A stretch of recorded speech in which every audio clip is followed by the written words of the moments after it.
Welcome back to Daytime, everyone. We have become a nation of texters, but that doesn't mean romance is dead. Our next guest says electronic love mail can be just as heartfelt as a handwritten love letter. Relationship coach Michael Fiore is here to help the cell phone fanatics get plugged back into their relationships. Michael, good to have you here. Thank you. So over 2/3 of Americans actually sleep with their cell phones? Oh, that's really depressing. What is wrong with us? Oh, I'm not sure there's something wrong with us. We're just all addicted to being connected all the time, right? You know, people, I always say if you leave your house without your cell phone, what do you feel? You feel panic all the time. And so I say that using your cell phone and texting is a great way to stay connected with the man or the woman you love in your life, wherever you are, whenever you want, even if you're all the way across the country on a business trip and, wrangling the kids at the market or whatever else.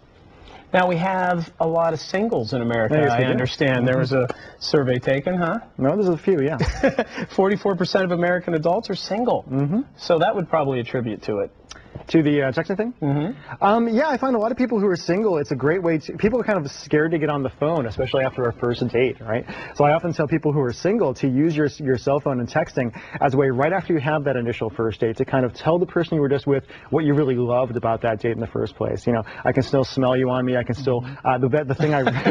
Wow. I went a little bit too much there. After the first date, that might be a little bit too far there. Cologne or perfume only? Something very, very PG, I promise. Well, you say it can be more romantic than a handwritten letter. I'm finding that a little bit hard to believe. How could you say that? What I love about texting is that it's instantaneous, right? Wherever you are, whenever you want, in the middle of your workday, you can take a moment, take out your cell phone, tap out a little message that you really mean, that's really, really sincere. And the fact of the matter is, who really has the time to write a letter? When was the last time any of us actually wrote a real letter these days? You're right. So using Guilty. Exactly. So using text messaging is kind of taking over that part of our lives. We don't have the time to write out a 2-page love note, but you can say, my darling, here's what I really love about you. I miss you so much. When I see you tonight, how great is it going to feel when I wrap you in my arms? Oh, I would like to get a text like that. Wouldn't you?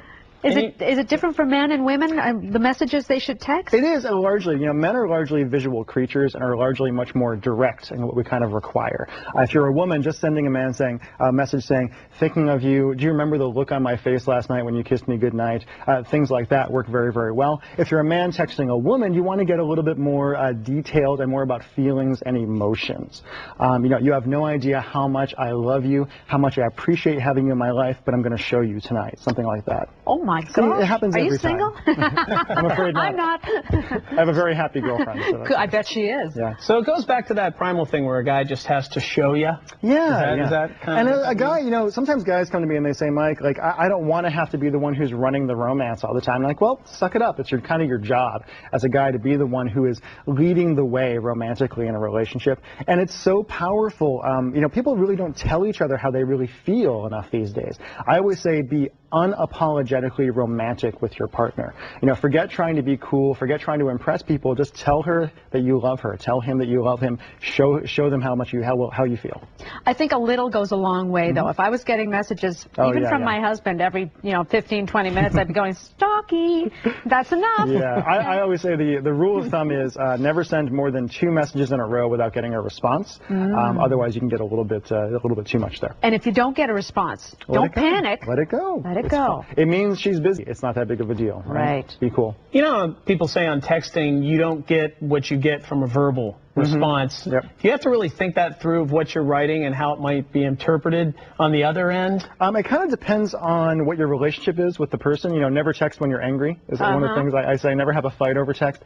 Things or in like all that. Capitals, right? All capitals. I have people that all the time. It's the entire way. Don't use a lot of see you later kind of thing. But just kind of use sincere, simple language. You don't have to get really, really complicated. You don't have to be a great writer or anything like that. I give away a lot of great texts people can use on my website to be very simply romantic with their partner. And when you talk about men being the visual creatures that they are, that doesn't mean ladies, taking the picture, because he'll open it up in the business meeting and there you'll be. And my rule is never send a picture you wouldn't want your grandmother to see, because she just might see it. I agree. Okay. Relationship coach Michael Fiore, thank you very much. Thank you so much. Thanks for not texting during that interview.